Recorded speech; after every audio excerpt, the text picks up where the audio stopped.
L'air se raréfiait. Chaque inspiration, une victoire. Le souffle court, chaque bouffée d'air semblait plus précieuse que la précédente. Ning escaladait, la montagne le pressant de tout son poids, mettant sa détermination à l'épreuve. Chaque pas était une lutte contre la gravité, un défi lancé par la nature elle-même. La brume s'accrochait au sentier, voilant le sommet. Le chemin disparaissait dans le brouillard, rendant chaque avancée incertaine. Il n'était qu'une ombre contre la roche, rapetissée par l'immensité. La montagne semblait infinie, un géant endormi. Le silence n'était rompu que par le vent, sifflant une mélodie solitaire. Ce vent portait avec lui des histoires anciennes, des murmures du passé. Il portait le parfum des pins et quelque chose de plus ancien, de primal. Une essence qui rappelait les origines du monde, une force brute et indomptée. La montagne respirait, ancienne et puissante. Ses flancs racontaient des millénaires d'histoire, des époques révolues.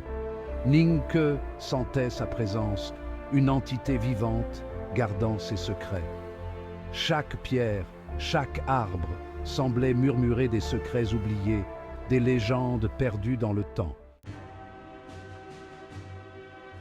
Le sentier était bordé de stèles de pierre, chacune gravée d'un fût. Elles vibraient d'une faible lumière, vestige d'un pouvoir oublié. Tandis que Ningke passait, les fûts bourdonnaient, leur énergie effleurant son esprit. Il percevait leur sagesse, leurs avertissements. Il parlait d'épreuves à venir, de la nature capricieuse de la montagne. Chaque pas était une leçon, chaque respiration une méditation. Les fûts murmuraient la persévérance, la force trouvée dans l'endurance. Le sentier se raidissait, une cruelle plaisanterie de la montagne. Les jambes de Ningke brûlaient, ses poumons le brûlaient. Il goûtait le fer, la saveur de ses propres limites. Mais il grimpait toujours. Le vent le fouettait, essayant de l'arracher à la montagne. La brume tourbillonnait, formant des silhouettes fugaces, le narguant. Il s'accrochait au chemin, sa volonté étant la seule chose le maintenant debout. Abandonner n'était pas une option. Le sommet l'appelait. Section 4. Cercle de révélation. Le chemin se repliait sur lui-même. Ning, que s'arrêta, une vague de désespoir menaçant de le submerger. Il escaladait depuis des heures, et pourtant le sommet ne semblait pas plus proche. Avait-il tourné en rond? Il observa le chemin de plus près. Ce n'était pas une répétition exacte. Les pierres étaient différentes, les angles subtilement décalés. La montagne ne cherchait pas à le tromper, elle le testait. Chaque boucle du chemin était une occasion d'apprendre, de s'adapter. Section 5. Le poids des mots.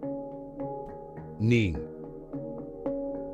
que réalisa que les fûts n'étaient pas que des avertissements, ils étaient des clés qui pouvaient ouvrir des portes vers des secrets anciens et des pouvoirs oubliés.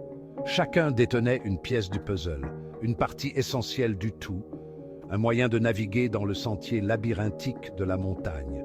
Ce sentier n'était pas seulement physique, mais aussi spirituel et mental. Ils devaient déchiffrer leur sens, libérer leur pouvoir. Chaque symbole, chaque mot, portait un poids immense. Il s'assit, ignorant la douleur dans ses muscles, le vent mordant. Le froid était intense, mais son esprit était concentré. Il se concentra sur le fût le plus proche, essayant de percer son mystère, laissant son énergie le traverser. Les lignes se brouillèrent, se déplacèrent, formant des motifs complexes, puis se résolurent en un nouveau motif. Il comprit. Le poids des mots, leur signification profonde, le rythme de leur inscription, tout cela importait.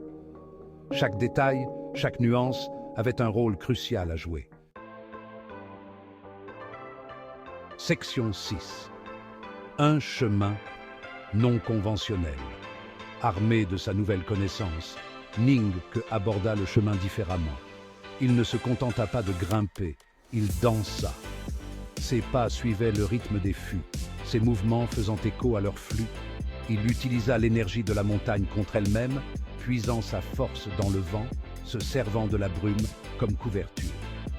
Il n'était plus une ombre luttant contre la montagne, il en faisait partie, flottant avec ses courants.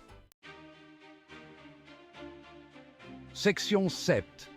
Écho de résilience.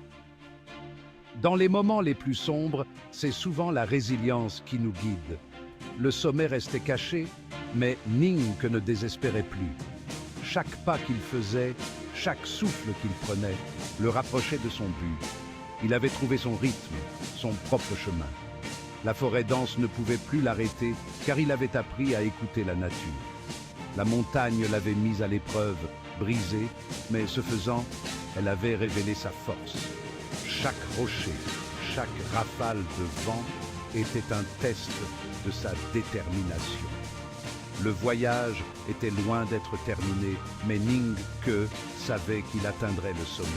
Il voyait au-delà des obstacles, visualisant le sommet dans son esprit.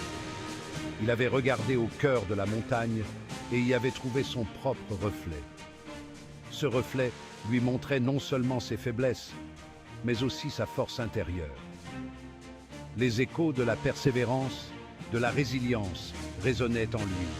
Chaque vallée, chaque sommet portait les traces de son voyage. Il ne se laisserait pas décourager.